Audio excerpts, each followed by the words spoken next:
Hello दोस्तों, स्वागत है आप सभी का आज के इस नए वीडियो में। फ्रेंड्स, आज के इस वीडियो में मैं आप लोगों को विरंजक चूड़े के निर्माण, इसके भौतिक गुण, रासायनिक गुण तथा इसके उपयोगों को कंप्लीट बताने वाला हूं।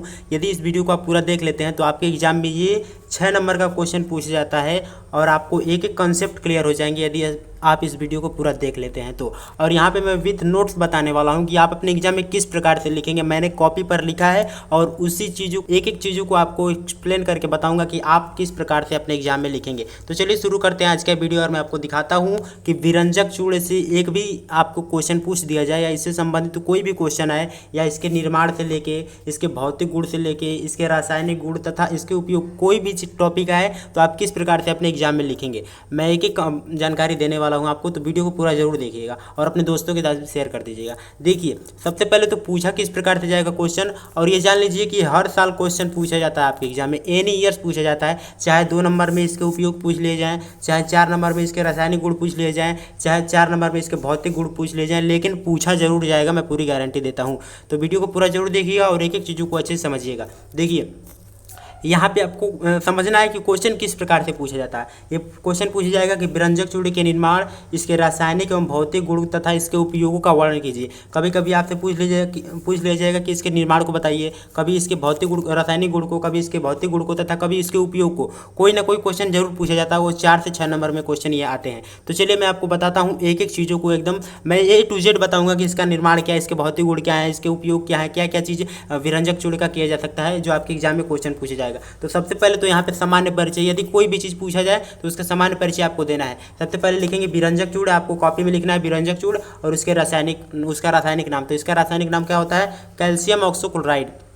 क्या होता है? कैल्शियम ऑक्सोक्लोराइड। इसका सामान्य नाम क्या होता है? तो इसका सामान्य नाम होता है विरंजक चूड़, जो हम लोग यूज कर रहे हैं, मतलब जो बता रहा हूँ मैं आपको। और इसका अणुसूत्र क्या होता है? तो वो होता है CaOCl2। ये इसका क्या है? अणुसूत्र है। और इसका अणुभार, एटॉमिक मास कितना होता है? तो 127 ATU होता है। बस यही आपको सामान्य परिचय में लिखना है। एंड उसके बाद से इसका उपयोग पूछे, उपयोग लिख दीजिए, रासायनिक गुण पूछे, रासायनिक गुण लिख दीजिए, या भौतिक गुण पूछे, जो पूछे, और इसका निर्माण पूछे। चलिए देखते हैं एक एक चीज़ों को अच्छे से। देखिए, यहाँ से इसका समझ आ गया इसका निर्माण की किस प्रकार से होता है इसका निर्माण। तो निर्माण में आप क्या लिखेंगे कि विरंजक चूड़े का निर्माण शुष्क बूझे हुए चूने में क्लोरीन की से क्रिया द्वारा होती है। विरंजक चूड़े का निर्माण किसके द्वारा होता है? तो शुष्क बूझे हुए चूने, मतलब CaOH का ट्वाइस, जिसे हम लोग शुष्क बूझा हुआ चूना बोलते हैं। जब इसमें हम लोग क्लोरीन प्रवाहित करते हैं या क्लोरीन से क्रिया कराते हैं तब निर्माण होता है किसका? CaOCl2 और प्लस H2O। ठीक है, तो इसी तरह से विरंजक चूड़े का निर्माण होता है। इक्वेशन क्या बना यहाँ पे? CaOH का ट्वाइस और उसके बाद से इसमें किस चीज़ से क्रिया कराएंगे? तो क्लोरीन से। तो क्या चीज़ बनेगा? CaOCl2 और उसके बाद से H2O क्या हो जाएगा? प्रवाहित हो जाएगा। बस इसी तरह से निर्माण हो गया किस चीज़ का? विरंजक चूड़े का। तो इसकी निर्माण की प्रक्रिया बहुत सिंपल है। बूझे हुए चूने में हम लोग क्लोरीन से अभिक्रिया कराने के दौरान क्या बनता है? विरंजक चूड़े का निर्माण होता है। तो बस निर्माण में आपको इतना ही चीज़ लिख देना। और ये आपके एग्जाम में 3 नंबर में या 4 नंबर में पूछ लिया जाता है। और यहाँ पे आपके इंपॉर्टेंट है, जो ये इक्वेशन है ये आपके लिए मोस्ट इंपॉर्टेंट है। तो इक्वेशन को अच्छे से याद कर लीजिएगा, ठीक है ना। और इसके रासायनिक गुण और भौतिक गुण मैं आपको एक एक चीज़ों को बता रहा हूँ। देखिए, इसका भौतिक गुण हम लोग को दिया गया है यहाँ पे कि यह हल्के पीले रंग का होता है। जो विरंजक चूड़े होता है हल्के पीले रंग का होता है। यह जल में अल्प विलेय होता है, मतलब जल में पूरी तरह से क्या होता है? ये घुलता नहीं है, तो अल्प विलेय उसे बोलते हैं। और तीसरा वाला दिया गया है कि इसका जलीय विलयन दुधिया होता है। जब इसको जल में मिलाया जाता है तो इसका जलीय विलयन जो होता है वो दुधिया होता है। और उसके बाद चौथा दिया गया कि इसमें Cl2 की गंध आती है, मतलब क्लोरीन की गंध आती है। जब इसमें क्लोरीन से क्रिया कराया जाता है तो गंध किसकी आती है? क्लोरीन की ही आएगी। बस सिंपल सी बात है। तो इसके 4 जो है भौतिक गुण हो गए, जो आपके लिए मोस्ट इंपॉर्टेंट है।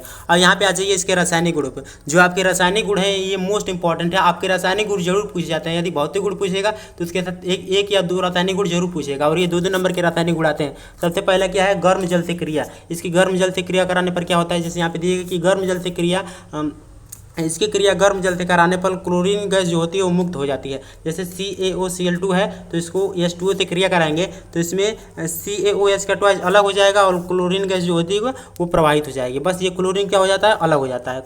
कैल्शियम ऑक्सोक्लोराइड से जो क्लोरीन होता है वो क्या हो जाता है? अलग हो जाता है। कब? तो जब गर्म जल से क्रिया कराते हैं। तो ये इसकी पहले रासायनिक गुण हो गए। एंड उसके बाद से देखते हैं दूसरा रासायनिक गुण। एक एक चीज़ों को आप अच्छे से समझते चलिएगा, मैं आपको एक एक कॉन्सेप्ट क्लियर करा दूंगा। दूसरा यहाँ पे दिया गया है कि ऊष्मा का प्रभाव। जब इसमें ऊष्मा से क्रिया कराई जाती है, मतलब कि यहाँ पे दिया गया कि जब इसे गर्म करने पर O2 जो होता है ऑक्सीजन और CaOCl में अपघटित हो जाता है। जो O2 होता है वो क्या होता है? प्रवाहित हो जाता है और ये Cl2 मतलब कैल्शियम क्लोराइड जो होता है इसमें अपघटित हो जाता है। अब यहाँ पे देखिए, यहाँ पे इक्वेशन लिखा गया है, जब इसको गर्म किया जाता है तो कैल्शियम ऑक्सीक्लोराइड है, जब इसमें उष्मा देंगे तो क्या हो जाएगा, कैल्शियम क्लोराइड अलग हो जाएगा और O2 जो होता है वो प्रवाहित हो जाता है, ऊपर चला जाता है, मतलब कि वाष्प के रूप में निकल जाता है। तो ये हो गया इसका दो रासायनिक गुण, पहला था जल से क्रिया और दूसरा था उष्मा का प्रभाव। तीसरा यहाँ पे दिया गया है जो मोस्ट इंपॉर्टेंट है, एंड वो क्या, कार्बन डाइऑक्साइड तथा तनु अम्लों से क्रिया। कार्बन डाइऑक्साइड और तनु अम्ल से क्रिया कराने के दौरान क्या होता है, यहाँ पे दिया गया कि इन दोनों की क्रिया विरंजक चूड़ से कराया जाता है तो क्लोरीन गैस उत्पन्न होती है। इसे ही प्राप्य क्लोरीन बोलते हैं। अब क्लोरीन गैस जो प्राप्य क्लोरीन क्या होता है, इसे क्या बोलते हैं, तो जब विरंजक चूड़ की जो क्रिया होती है वो कार्बन डाइऑक्साइड या तनु अम्लों से कराई जाती है तो क्लोरीन गैस प्राप्त होता है, और इसी क्लोरीन गैस को क्या बोलते हैं, प्राप्य क्लोरीन बोलते हैं। ये आपके लिए मोस्ट इंपॉर्टेंट है, प्राप्य क्लोरीन भी पूछ लिया जाएगा 2 नंबर में कि किसे बोलते हैं, रासायनिक समीकरण के साथ समझाइए। तो यहाँ पे मैंने बताया ना कि जब क्लोरीन की क्रिया जो कार्बन डाइऑक्साइड और तनु अम्ल से कराई जाती है तो क्लोरीन गैस मुक्त होती है, और ये जो क्लोरीन गैस होती है इसी को हम लोग बोलते हैं प्राप्य क्लोरीन। अब यहाँ पे देखिए इक्वेशन लिखा गया है, कैल्शियम ऑक्सीक्लोराइड और इसका CO2 से क्रिया कराने पर क्या बनता है, कैल्शियम कार्बोनेट, और क्लोरीन गैस जो होती है वो बाहर निकल जाती है। एंड यहाँ पे जो क्लोरीन गैस निकलेगी इसे हम लोग बोलेंगे प्राप्य क्लोरीन। एंड उसी तरह यहाँ पे देखिए दूसरा में कैल्शियम ऑक्सीक्लोराइड की क्रिया किससे कराई गई है, H2SO4 सल्फ्यूरिक अम्ल से कराई गई है, तो कैल्शियम सल्फेट H2O और यहाँ पे Cl2 बन गया, तो यही से बोलते हैं हम लोग प्राप्य क्लोरीन। बस यहाँ पे 3 इसके मोस्ट इंपॉर्टेंट रासायनिक गुण हो गए। आपके एग्जाम में 2 पूछे जाते हैं लेकिन आपको 4 मैं आपको बता रहा हूँ यहाँ पे। और उसके साथ दिया कि विरंजक क्रिया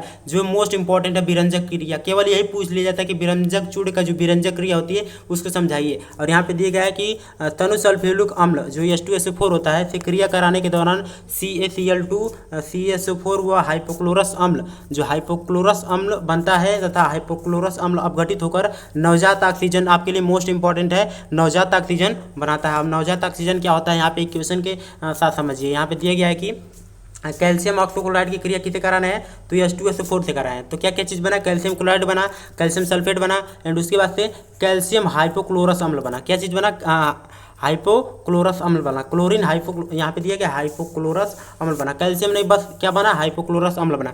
और ये जो हाइपोक्लोरस अम्ल है ये खुद ब खुद क्या हो जाता है, अपघटित हो जाता है। जब अपघटित हो जाता है तो हाइड्रोक्लोरिक एसिड बनता है, और यहाँ पे जो ब्रैकेट में O लिखा गया है इसे हम लोग बोलते हैं नवजात ऑक्सीजन। और नवजात ऑक्सीजन को कभी भी हम लोग किस में लिखते हैं, तो ब्रैकेट में लिखते हैं। ये ऑक्सीजन है और इसके चारों तरफ क्या मतलब कि इससे हम लोग ब्रैकेट में बंद कर देते हैं। तो ये जो नवजात ऑक्सीजन है आपके लिए मोस्ट इंपॉर्टेंट है, आपसे 2 नंबर में पूछ लिया जाता है कि नवजात ऑक्सीजन का निर्माण किस प्रकार से होता है। तो मैंने बता दिया कि कैल्शियम ऑक्सीक्लोराइड की क्रिया सल्फ्यूरिक अम्ल से कराते हैं तो उसमें क्या क्या चीज़ बनता है, तो कैल्शियम क्लोराइड बनता है, कैल्शियम सल्फेट बनता है और हाइपोक्लोरस अम्ल बनता है। जो हाइपोक्लोरस अम्ल होता है वो HCl में विभक्त होकर मतलब अपघटित होकर O ऑक्सीजन जो देता है उसे हम लोग बोलते हैं क्या बोलते हैं, नवजात ऑक्सीजन बोलते हैं। बस यहाँ पे खत्म हो गए इसके रासायनिक गुण जो आपके लिए मोस्ट इंपॉर्टेंट है। एंड यहाँ पे लास्ट है इसका बचा है विरंजक चूड़ के उपयोग। अब उपयोग में क्या है कि विरंजक चूड़ जो होता है ये कीटनाशक के रूप में काम करता है, और जल में शुद्धिकरण के रूप में, और उसके बाद चीनी को सफ़ेद करने में भी इसका उपयोग किया जाता है,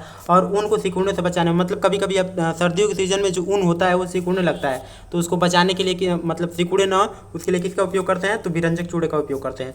तो यहाँ पे आपका खत्म हो गया पूरा विरंजक चूड़े का A से Z तक पूरा टॉपिक, मतलब कि A to Z मैंने बता दिया कि क्या क्या चीज़ विरंजक चूड़े से पूछे जाते हैं, और एनी ईयर पूछा जाता है तो आपके लिए मोस्ट इंपॉर्टेंट क्वेश्चन है। एंड आई होप कि आज का पूरा वीडियो आप लोगों ने समझ लिया होगा। यदि हाँ तो वो कमेंट में जरूर बताइएगा और अपने दोस्तों के साथ भी शेयर कर दीजिएगा वीडियो को। और हाँ, चैनल को सब्सक्राइब कर लीजिएगा यदि नए हो चैनल पे तब, क्योंकि ऐसे वीडियो मैं डेली पोस्ट करता रहता हूँ, तो चैनल को सब्सक्राइब जरूर कर लीजिएगा। मिलते हैं नेक्स्ट वीडियो में, तब तक के लिए धन्यवाद। जय हिंद, बाय बाय।